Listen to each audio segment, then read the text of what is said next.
Hello everyone. Okay, the next topic is techniques used in big data analytics. Let's do a brief recap.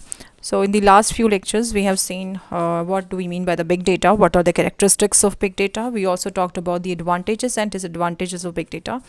And we have seen the differences, what is the difference between common data, normal data and the big data. You can read out all these lines and you will definitely find out that the data which is getting generated over the web, over a Facebook or YouTube or Google searches, it's the statistics is quite surprising that every minute such a lakhs of data, lakhs of comments, photos posted. So imagine per hour or per day or per month how much data will get generated. Same applies with the YouTube videos or the Google searches.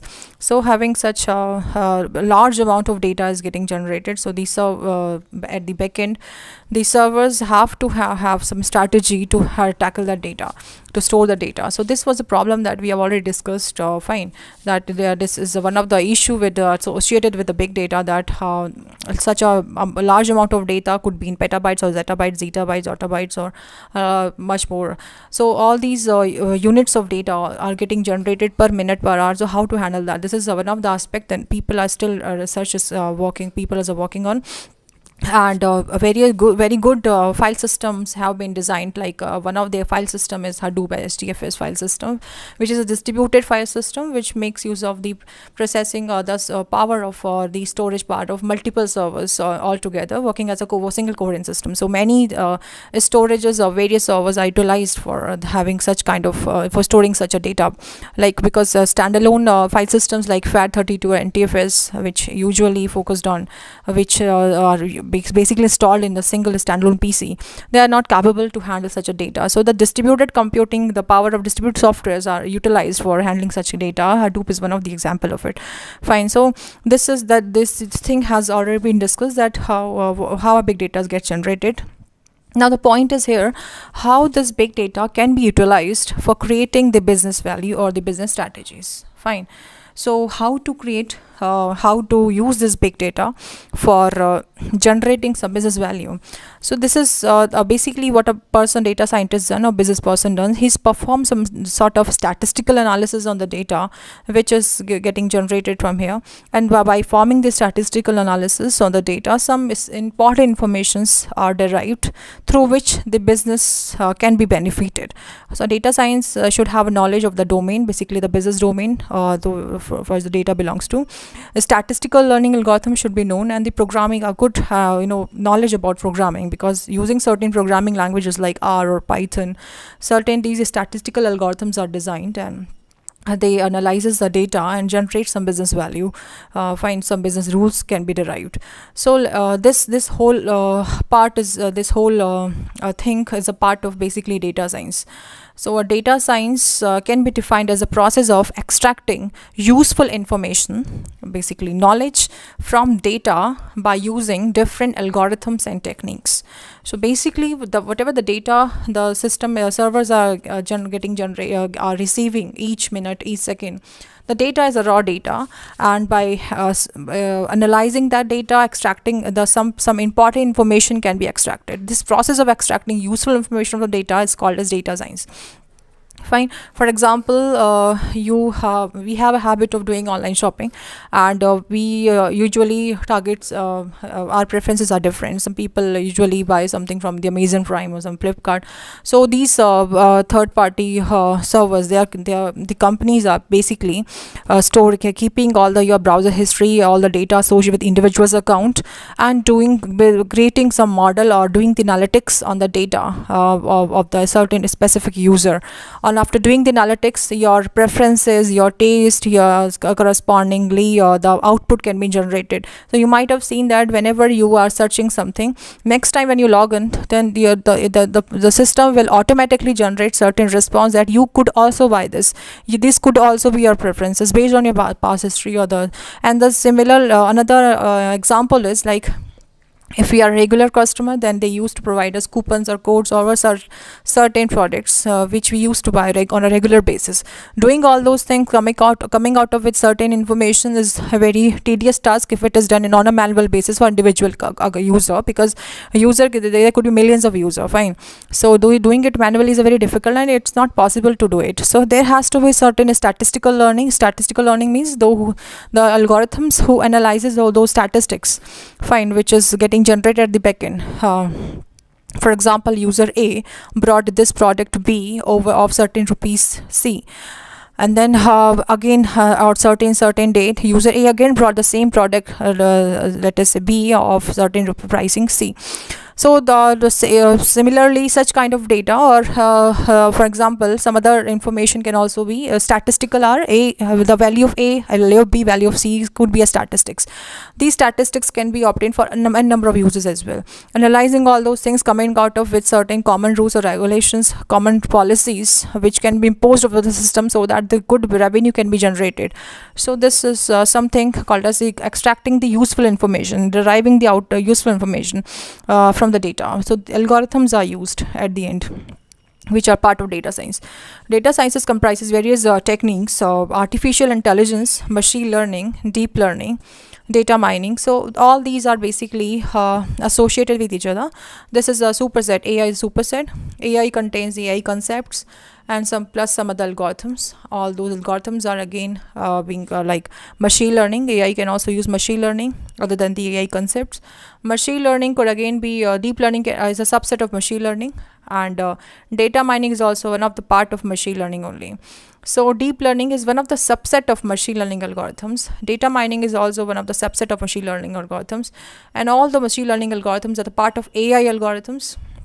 Fine, but AI has got certain other things as well, some other concepts as well, which are basically part of AI only. Some which is specific to AI, but many things are common, which we are being taken from the machine learning algorithms. So this is how these algorithms are related with each other. AI is a superset, and under AI some other algorithms comes up. It could be machine learning, deep learning, data mining, and all the data mining, deep learning are nothing but they are subset of the machine learning algorithms only. Now let us talk about individual definition one by one. So let us first discuss the definition of AI. AI refers to artificial intelligence. It's a technique which enables machine to mimic human behavior. This is how AI is defined in most of the books or internet, that basically designing or enabling a machine to mimic a human behavior is AI. So for example, you might have heard these terms, robotics or AI powered chatbot. So in robotics as well, we are doing the programming or we are making use of machine learning and some other AI concepts. Fine, and by making use of all those techniques or algorithms, we are making a robot to behave as a human. So this is a part of AI only, in which we are making a robot or a machine to behave as a human. AI powered chatbot are frequently used chatbots by most of the companies these days, because it is like a very boring or tedious task if a human is sitting 24/7 hours or in a PC and responding to customers' queries. So instead of that, we may create a chatbot which will respond to the customers' queries based on the keyword, or based on that it is designed. So it has to be designed in such a manner that it can resolve any of the possible query. So for creating such a chatbot, some historic data set or database of queries and answers should be given to the chatbot, and then yes, of course, the programming part has or the embedded coding, which is basically statistical learning algorithms, should also be used along with the historic query and answers data set to make that chatbot to answer the future queries. Whenever the chatbot, you have trained a chatbot based on the historic queries of username and query and answers, various query and answers, you have already fed it to the chatbot. The chatbot is now have learned all those queries. Now in the future, whenever someone asks a similar query which the chatbot has learned, the chatbot should be able to answer the query. So basically, chatbot is behaving as a human here, as if it will look like to you as if you are talking to a human person over the chat, whereas some machine is responding to your query. So this is AI. Fine. Now let us talk about give a definition of machine learning, because most of the cases people will ask you, what do we mean by machine learning? Machine learning are those algorithms basically which build programs based on historic data in order to make predictions or decisions to perform the task without being explicitly programmed. This is a definition given by most of the books. Fine, that machine learning algorithms are basically designed to build programs, and those programs are built by making use of certain historic data. This is a very this first two lines are very important, that machine learning programs are intended to build some programs. इनका जो main जो concept होता है, that is to create or develop programs, and they makes use of the historic data for building such programs. And the basic purpose of that program basically is to make the predictions or decisions to perform the tasks. So let us discuss the definition later on, fine, because it could be confusing for you at this stage to understand. Let me give you some example, then I'll come to this definition later on. So let's have a look in the slide. In the first slide, it is shown that this is a computer, and in the traditional way of programming, like in your first semester or second semester, but how you have done programming, you would have created a program, and you have inputted some certain value to this program, and the program was generating certain output, some data basically. But now here in the machine learning, this concept is not used, giving a data and a program to a machine, then giving output. This concept is not used.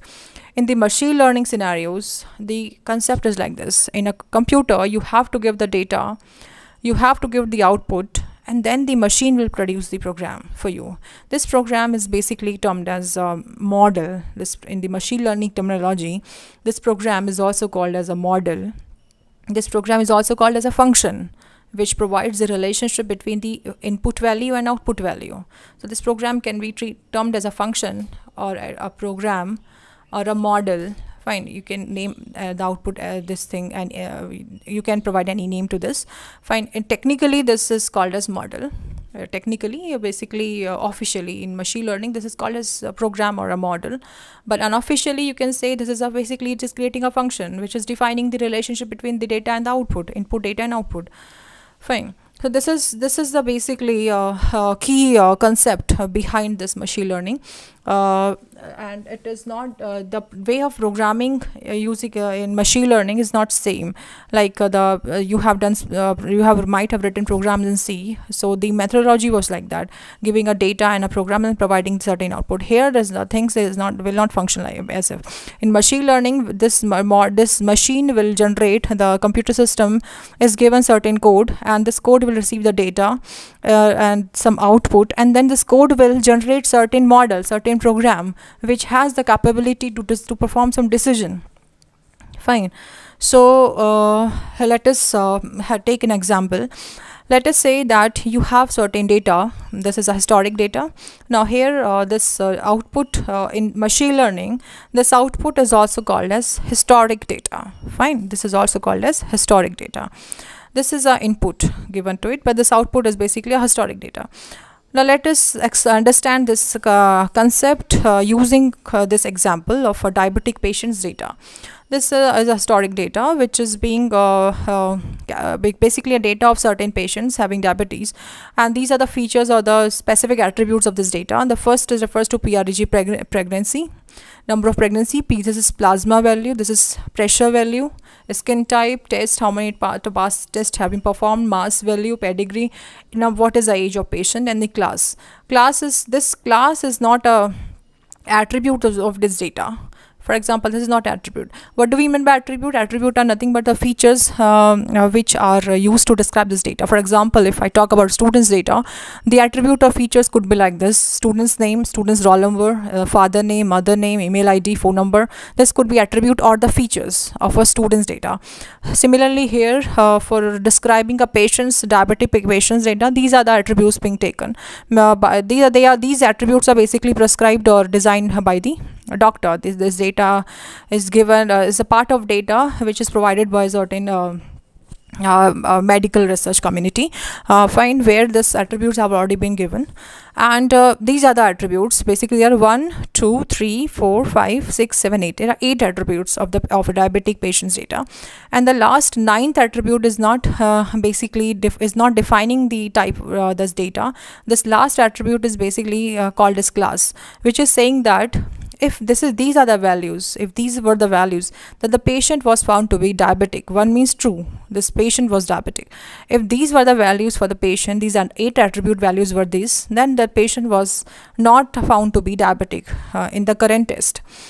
If these were the values, and again the patient was found to be diabetic. So basically this data is having certain input is this, these 8 attributes are forming our input, and this last attributes is saying providing the output. These are so basically 1 2 3 4 5 6 7 8 9 10 11.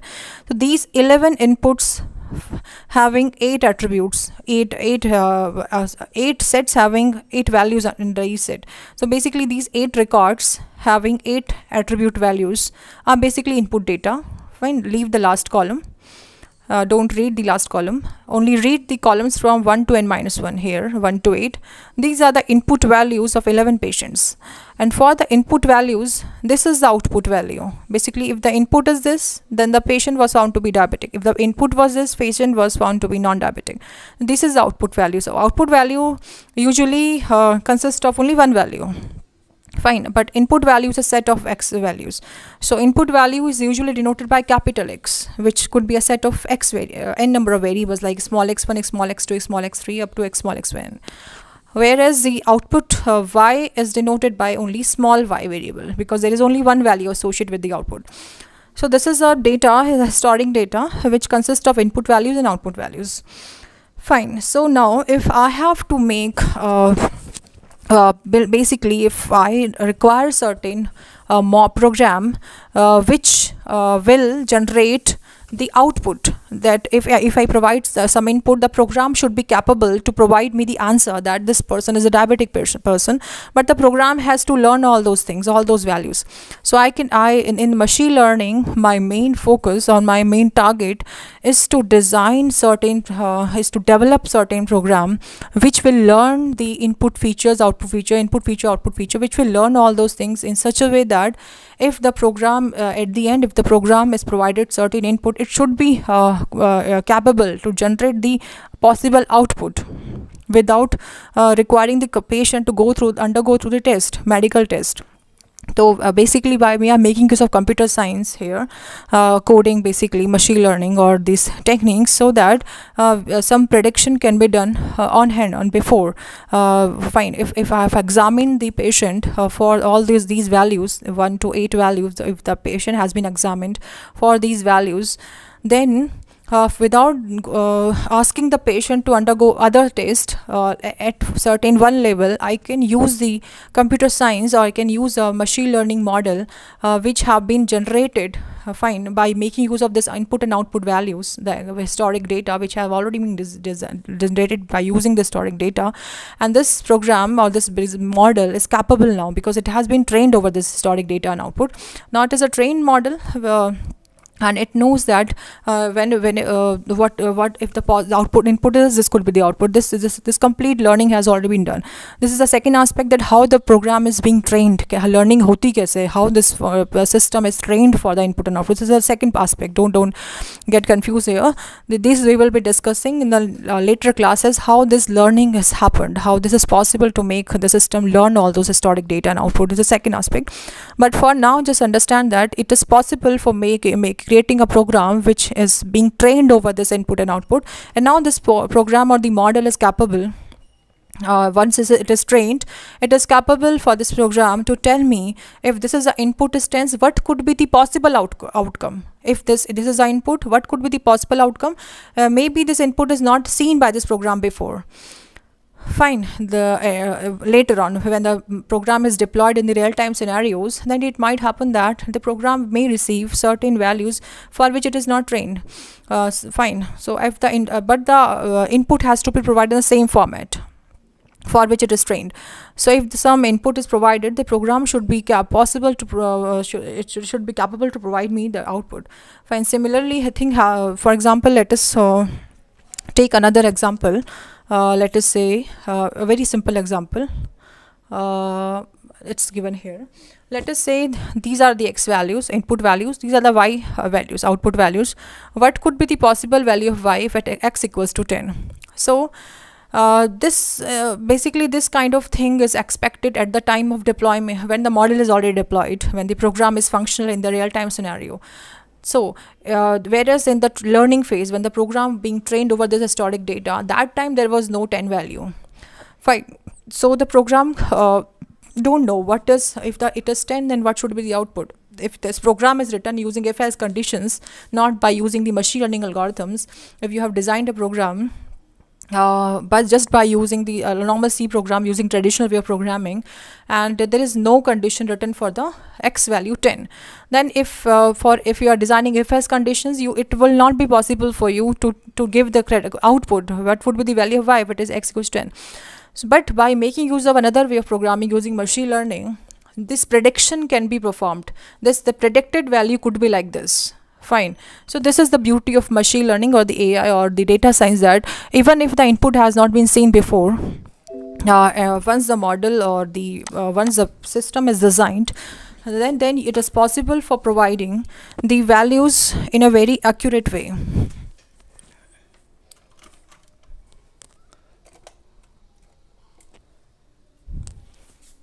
Please wait for a moment.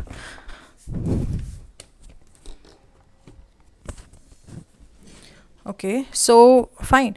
So but by using so this is why machine learning is used, because in the normal way of working, it is not possible to create such if-else conditions, because we are not aware about all the if-else conditions. We sometime it might happen that we have missed out many cases and our program will give a wrong output and the line of code will be too high. So if this is the case, if lots of millions of input and outputs are possible, it is better to create some model which is being trained over input output, which can provide me some prediction that if this is the output, this could be the possible output. It may not be 100% correct, but near to the answer. For example, here x and y are dependent to each other, like in this way, 2x or 2x minus 1 or 2x plus 1. So this model will give me certain output which is close to the input very answer. Fine. So this model may have given me the function in this way. Basically, when the machine learning program was designed for the input and output values, the program which I'm saying unofficially it is a function. So this function is like 2x. The output generated by the machine is 2x. 2x is basically 2 into x. So if it is 10, it will give the output 20. Fine. So output could be 20 or 21 or 19, because here the dependencies are like this, 2x or 2x plus 1 or 2x minus 1. When the machine is giving me answer 20, if it is assuming that 2x is the occurring most of the times, so the 20 is very close to the answer. Instead of giving answer as 6 or 5 or 9, it is giving me 20. Answer could be 19, 20, 20, but it is close to the answer. So the prediction is not 100% good, but close to the answer. So this is how why the machine learning is designed, because we can't create all possible cases. I can't handle all possible if-else cases using the traditional way of programming. So that is why we require the data, in which the input data could be infinite, could be lots of data, millions of data could be there. So we require certain model which performs certain statistical, which tries to find out the relationships between these data and generate certain functions or formula which are in technically termed as program or the model. Fine. So machine learning are used basically to generate model or the program by taking the input and the output as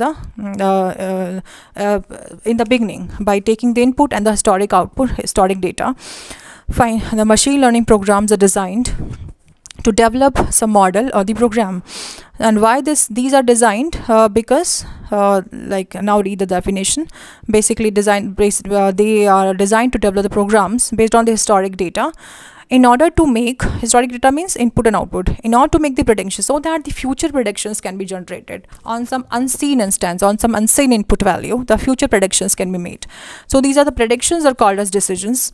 To perform the task, fine. So whatever the task you want to perform, for that you require certain decision. For example, for a diabetic patient, if this is the input, what could be the prediction? So the task is if the person is diabetic or not. These are the values. So the prediction can be made if already the the program is trained over the historic data without being explicitly programmed. You are not writing a line of code, lots of line of code like in C. You are not doing that kind of coding here. You are not explicitly programming a machine. The program is automatically training itself or learning itself by making use of this historic data. So this is the implicit power of the machine learning algorithms, that you just have to provide the input and the historic data, and machine is capable to learn the statistics or the functions or the formula or the relationship between these historic values. Fine. So without being explicitly programmed means you are not supposed to write the thousands or millions of line of code. You don't have to specify each and every condition. This machine algorithms are so powerful that they have the capability to learn implicitly, to learn based on the input data supplied.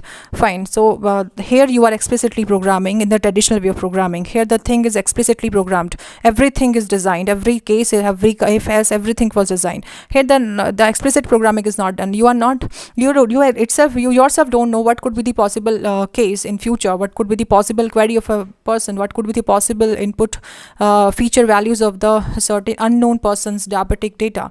So you yourself don't know. So you are not programming. You are just supplying certain piece of code which is just nothing but just set of instructions. Now these instructions are making use of this thing, input data, historic data, basically data output and output, and they are trying to find out the relationships. Fine. So this is the beauty of this machine learning algorithms, and they're building certain model once this training has completed. So people who are doing the machine learning projects, they might understand this term very well, that what do we mean by this training phase, because this machine may take 1 hour or 2 hour or maybe half hour based on the historic data size to train itself. Fine. It takes time to find out the relation. So lots of calculations or mathematical calculations are being performed by the machine on these kind of things, have already been designed by the machine learning researchers or the developers. These algorithms have been designed. People are trying to customize or make use of certain codes or APIs for generating the model. Fine. So this is machine learning. Now what I said you in the beginning of lecture, that data mining or the deep learning are basically different concepts which makes use of the machine learning only. And data mining means mining the data. Basically it is a process of discovering hidden patterns in the large data sets. So one day I have given example, or you might have heard somewhere that Walmarts or the shopping stores, usually they have day to day, they used to have millions of data, million transactions are being done of the customers. So lots of data get generated. So if some the raw data, you want to find out some relationship between these data. For example, is bread is bought, the butter is also bought. In most of the cases, people are buying the bread and also buying the butter. People are in some of the cases A, B and C is, let us say, egg is also taken. So A, B, C, 3 variables are completely dependent to each other. So whenever the stock of A goes down, stock of B and C automatically goes down. So if you are giving more orders of A, you have to give more orders of B and C. These are hidden patterns you are deriving out of seeing the transactions, analyzing the transactions by making use of machine learning. There could be some other transactions or some other dependencies, like for example, customer A, whenever goes to shopping, the person usually every time he takes this product B. So the this person is buying the B every time. So whenever the second time the person visits and provides some offer to him, the discount or something. So this kind of information, that frequency of occurrences or frequency of this person of buying this product is very high. And so this is a useful information you have derived out of analyzing the data, because there are millions of users. It is very difficult to find out those hidden patterns by doing statistical or the manual or analysis. Fine. So we need to have some sort of algorithms called as machine learning for finding out the hidden patterns of data, relationships between the data, relationship between the variables. So this is called mining the data mining. So data mining is a process of discovering the hidden patterns in the large data sets using the methods of machine learning. So machine learning is some of the machine learning algorithms are basically useful for data mining task, basically to find the hidden patterns in the large data sets, and useful for the database technologies as well. So by making use of database technologies or the machine learning or statistical learning, data mining it performs this process of finding the hidden patterns in data. Fine. So this is about data mining.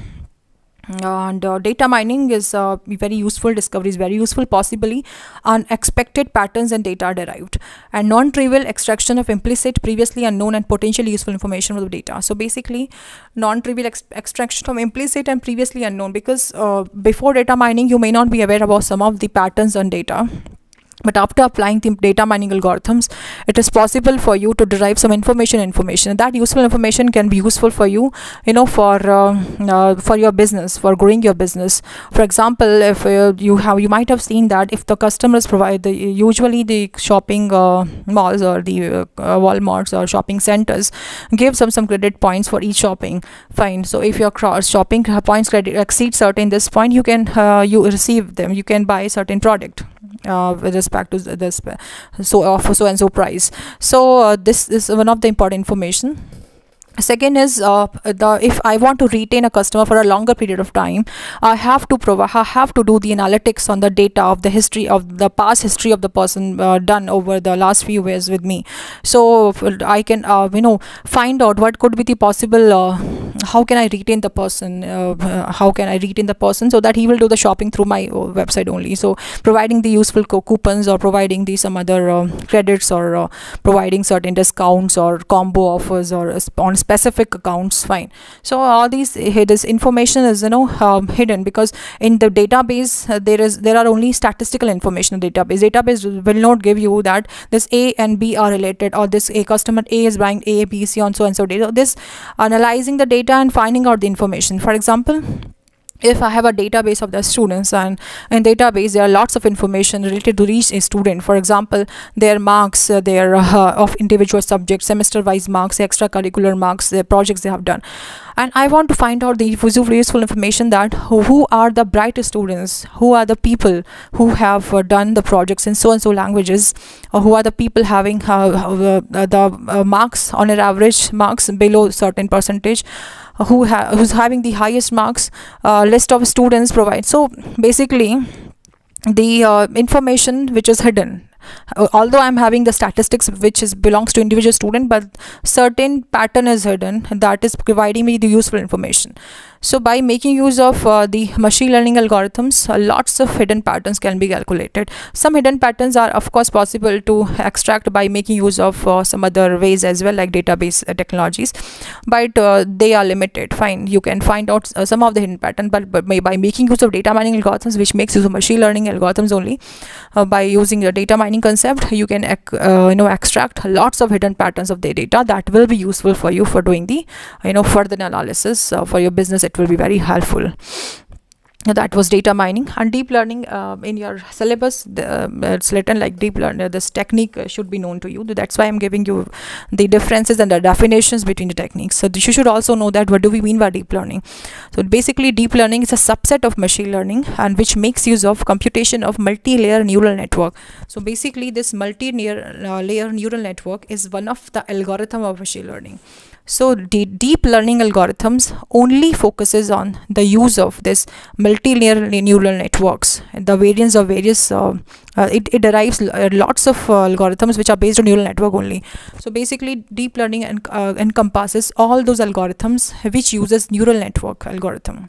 It could be CNN, like convolution neural network, it could be RNN, it could be other algorithms, but all these algorithms, the common thing will be that neural network concept will be used. Neural network is a machine learning algorithm. So all these deep learning algorithms are basically as a subset of machine learning, and they uses the multi-layer neural network algorithms for doing computational tasks.